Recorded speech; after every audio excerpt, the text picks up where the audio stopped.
आजो गणेशवा आजो दिनेशवा आराधिया आ गेलो सुनील जी खाटी बिहारी. Now सुनील जी खाटी Bihari came on the blackboard and you will get the best education. आप 10th क्लास का ये कार्बन एवं यौगिक का तीसरे भाग के तहत लाजवाब बेहतरीन ज्ञान से परिपूर्ण लेक्चर सीरीज सुनो और सुनोगे तो 80% से ऊपर अंक आवेगा. आओ भैया, लेकिन इसको मैं 4 भाग में प्रस्तुत करूंगा, हर भाग को पूरी तरह से सुनना. तो शुरुआत मैं करता हूं. और ये ऐसा है कि कार्बन यौगिक की नाम पद्धति कैसे हम इसका नामकरण करेंगे. तो नामकरण के लिए आप एक बात जाने कि जब समजातीय श्रेणी, समजात कहते हैं किसको, कि जिसको सेम स्पेसीज हो, समान तरह का. समान जाति का किसको कहते हैं कि जिसकी उत्पत्ति मान लीजिए एक समान पूर्वज से हुआ हो, थोड़ा बहुत का अंतर हो. तो सेम स्पेसीज का उसमें इसके आधार पर हम लोग बेसिक कार्बन श्रृंखला के आधार पर करते हैं कि उसकी कार्बन श्रृंखला की बेसिक स्ट्रक्चर क्या है, उसके आधार पर करते हैं. और इसमें एक महत्वपूर्ण चीज है, वो है फंक्शनल ग्रुप. क्या है महत्वपूर्ण चीज, जल्दी बोल गणेश बा. फंक्शनल ग्रुप, कि वो ग्रुप जो ऊपर से अटैच होता है, जो फंक्शन में काम करता है, वही फंक्शनल ग्रुप हो गया. तो ये अब फंक्शनल ग्रुप आने के कारण क्या होता है, जो उपसर्ग या प्रत्यय, इन दोनों का फिर हमको जरूरत पड़ जाती है. उपसर्ग पूर्व में जो लगाते, हिंदी में पढ़ ले होगा, उपसर्ग प्रत्यय जो पहले जो लगा करके बोलता होगा उपसर्ग कहते हैं, अब बाद में जरा लगा करके कहते हैं प्रत्यय कहते हैं. तो उसी में जैसे अल्कोहल के नाम से हम लोग शुरू करते हैं, तो मिथनॉल हुआ, इथनॉल हुआ, प्रोपनॉल हुआ, ब्यूटेनॉल हुआ, ये सब हो गया. तो इससे हम लोग नामकरण में हमको कि बेसिक कार्बन का स्ट्रक्चर और दूसरा फंक्शनल ग्रुप, ये दो चीज महत्वपूर्ण हो. कौन चीज महत्वपूर्ण है, जल्दी बोल गणेश बा. हाँ, फंक्शनल ग्रुप और basic structure.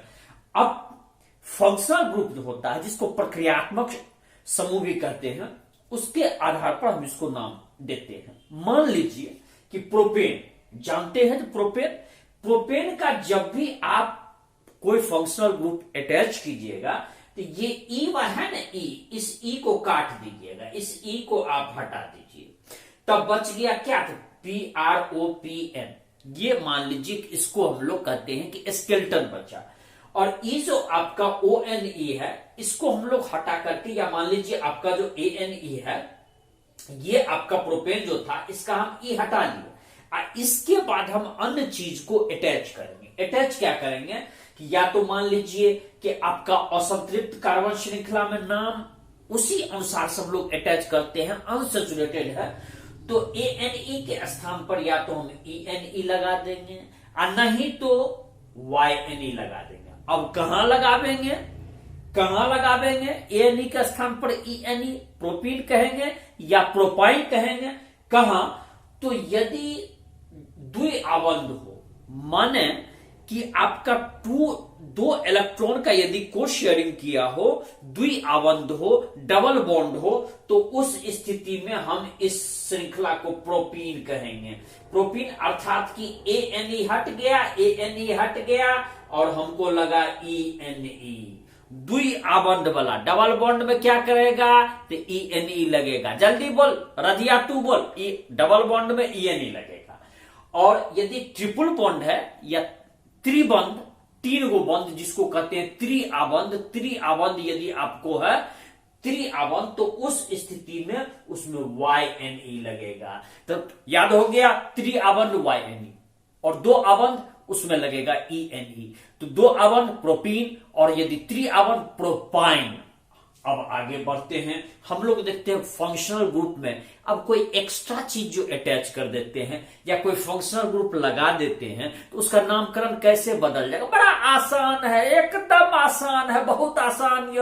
It's very easy to understand it and to the make the nomenclature. बड़ा आसान है, बहुत आसान. बड़ा हो, आसानी सीख जाएगा. देखो जैसे बड़ा कि हेलोजन हम इसमें अटैच किए, तो इसमें हम क्या करेंगे कि जिसको यदि क्लोरीन को लगाएं तो पूर्व में क्लोरो नाम लगा देंगे, ब्रोमीन को लगाएं तो ब्रोमो नाम लगा देंगे.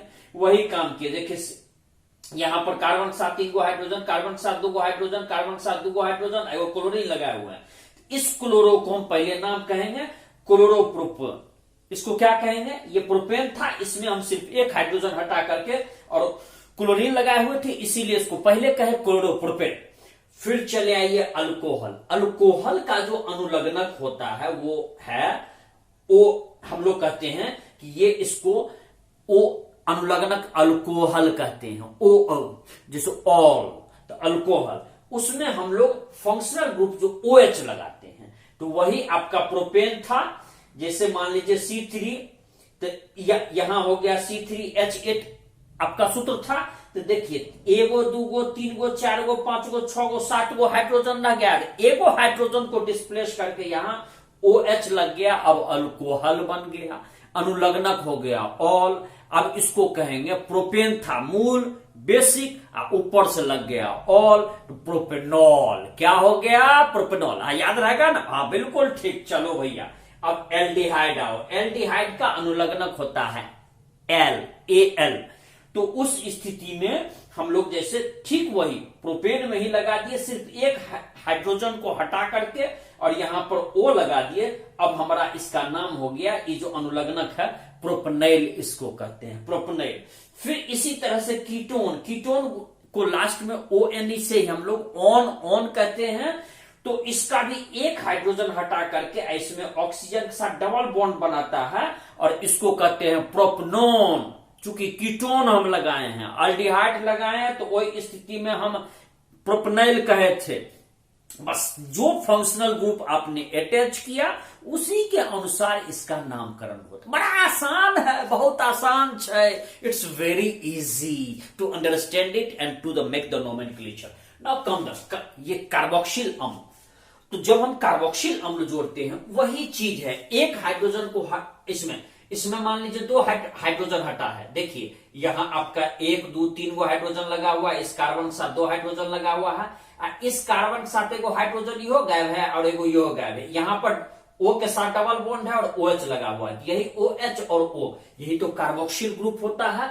चूंकि प्रोपेन आपका बेसिक था मूल, और इसमें कार्बोक्सिल अम्ल लगाए हैं, तो इसको हम लोग कहते हैं प्रोपनाइक एसिड या प्रोपनाइक अम्ल कहते हैं हिंदी में। अब हम लोग देखते हैं कि द्विआबंध जानते हैं, जिसमें ENE लगा देंगे, तो अल्कीन इसको कहते हैं, ENE लगाते हैं। तो जैसे देखिए बस वही बात है कि इसमें आप देखिए कि CH3 यहां पर CH है, यहां पर इसके सामने आप डबल बॉन्ड में आपको जो भी लगाना है वहां पर लगा दीजिए, इसको प्रोपीन कहते हैं। फिर आप चले त्रिआबंध में, यहां पर देखिए CH3C, इसमें ट्रिपल बॉन्ड लगा हुआ है, यहां पर आपका प्रोपाइन हो गया, तो जो आपको पहले ही बतलाया जा चुका है। अब कार्बनिक यौगिक का रासायनिक गुणधर्म क्या होता है, what are the chemical properties of the, इसको हम लोग कहते हैं कि कार्बन कंपाउंड की कार्बन के यौगिक सब होइ छै, ओकर की रासायनिक गुण होइ छै, की ओकर नेचर होइ छै, एतबे बाजल का ओकर नेचर होता रहा, एकरे हम अध्ययन करतारी। तो अब यहां पर देखिए कि जितने भी मान लीजिए कार्बन को यदि हम ऑक्सीजन में जलाते हैं, दहन करते हैं, तो उस स्थिति में हमको ऊष्मा टेम्परेचर मिलेगा और प्रकाश भी मिलता है। अब यहां पर देखिए एक उदाहरण C और O2, हमको CO2 बन गया और ऊष्मा और प्रकाश। ऊष्मा कहते हैं कि आपको उसमें हीट पैदा होगा, प्रकाश लाइट पैदा होगा।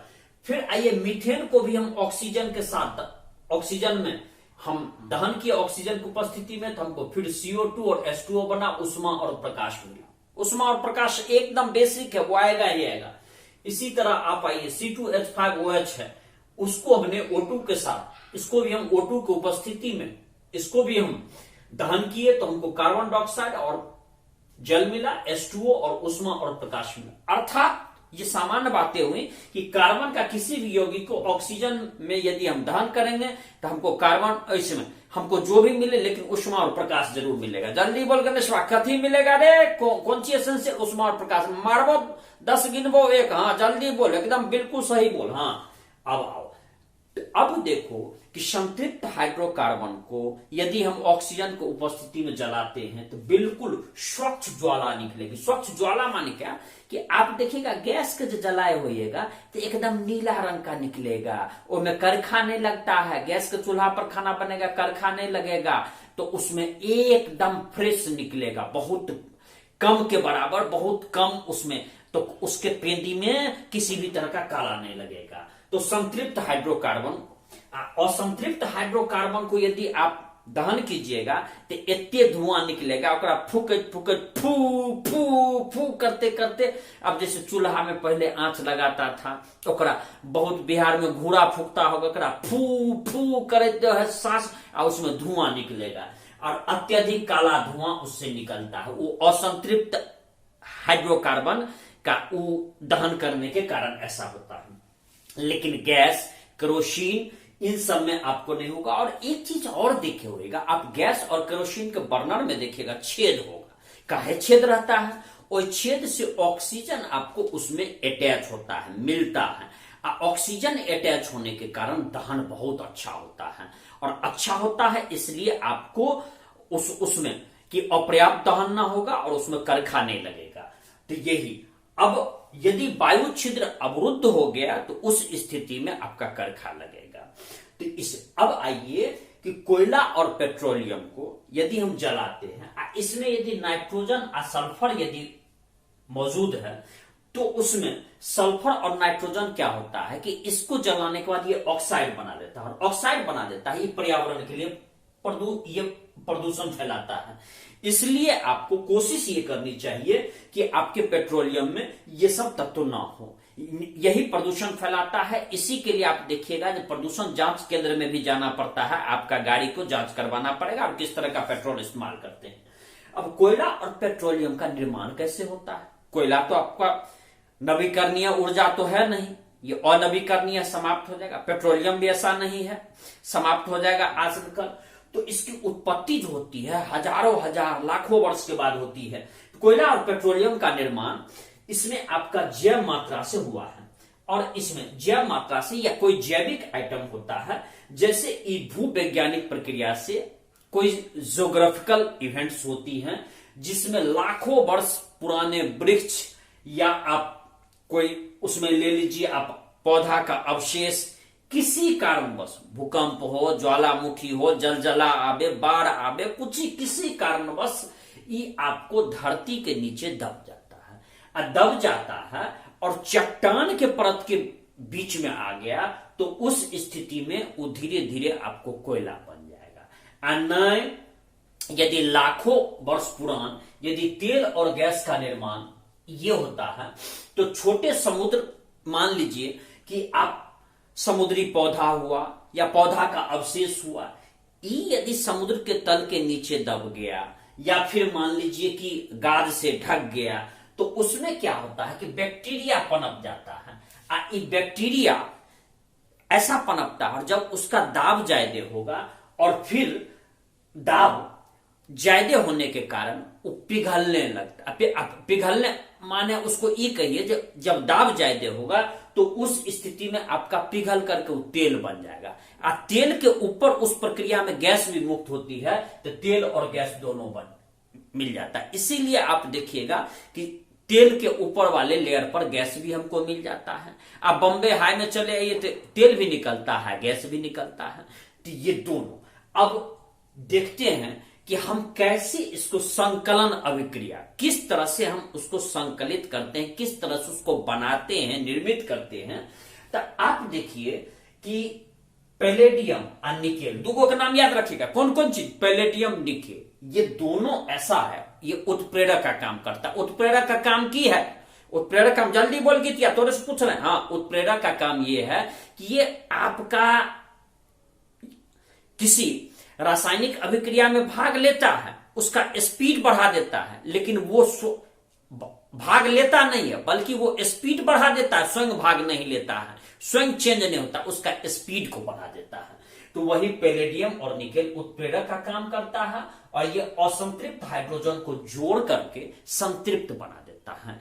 अनसेचुरेटेड को जोड़ करके क्या करता है? सेचुरेटेड बना देता है। कौन? तो पैलेडियम और निकेल। याद रखना, ये पूछेगा, आ गया। हाँ, तो उत्प्रेरक एक ऐसा पदार्थ है जो अभिक्रिया की दर को तेज कर देता है या आगे बढ़ाता है, लेकिन ये अभिक्रिया को मूल रूप से आपको ध्यान उसमें भाग नहीं लेता है। तो निकेल उत्प्रेरक का उपयोग करके वनस्पति तेल का हाइड्रोजनीकरण करते हैं। तो अभिक्रिया का उपयोग इसका यही होता है। तो निकेल ये कंपटीशन में पूछे हुए हैं और आपको 10th में भी पूछ सकता है, 12th में भी पूछ सकता है। आप देखिए कि वनस्पति तेल जो होता है ये जनरली असंतृप्त कार्बन श्रृंखला से बनी होती है। असंतृप्त, तो उसको सेचुरेट करने के लिए हम लोग इसका इस्तेमाल करते हैं निकेल का। और इसमें अब अनसेचुरेटेड मान लीजिए यह वसा जो हुआ, तो वसा हुआ, यदि जंतु का वसा आप इस्तेमाल करते हैं तो वो हार्ट के लिए नुकसानदायक होगा। वो कोलेस्ट्रॉल जमेगा, रक्त का थक्का बनावेगा, हार्ट अटैक हो सकता है। तो इसलिए संतृप्त, ये जो असंतृप्त कार्बन श्रृंखला है इसको संतृप्त बनाते हैं, तो उसके लिए यही करते हैं जो निकेल उत्प्रेरक का इस्तेमाल करते हैं। और वही ये काम करता है निकेल उत्प्रेरक। इसको इसके साथ इसको हाइड्रोजनीकरण करते हैं। आप देखिए यहां सी डबल बॉन्ड है और आर है, आर और इसमें 2 H अटैच हो जाता है, ये हाइड्रोजनीकरण कहते हैं। और फिर देखिए कि संतृप्त वसा अम्ल जो है ये आपको स्वास्थ्य के लिए, खास करके कि संतृप्त वसा जो जंतु से आता है, प्रोवाइड होता है, जैसे मान लीजिए आप खस्सी का मीट खाते हैं, उससे जो वसा प्राप्त होगा वो नुकसानदायक होगा आपको।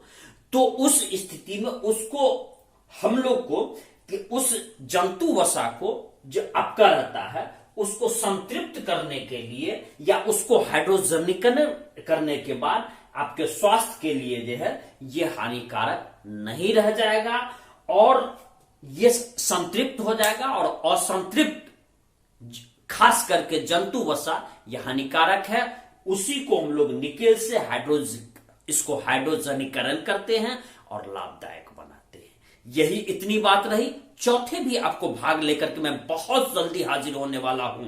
और इसी के साथ मैं सुनील जी खाटी बिहारी आपसे विदा ले रहा हूं। और जितना इच्छा उतनी सुनो, और यदि आप नए हैं तो इसको सब्सक्राइब कर लो, अपने मित्रों को बतलाओ। जय बिहार, जय भारत।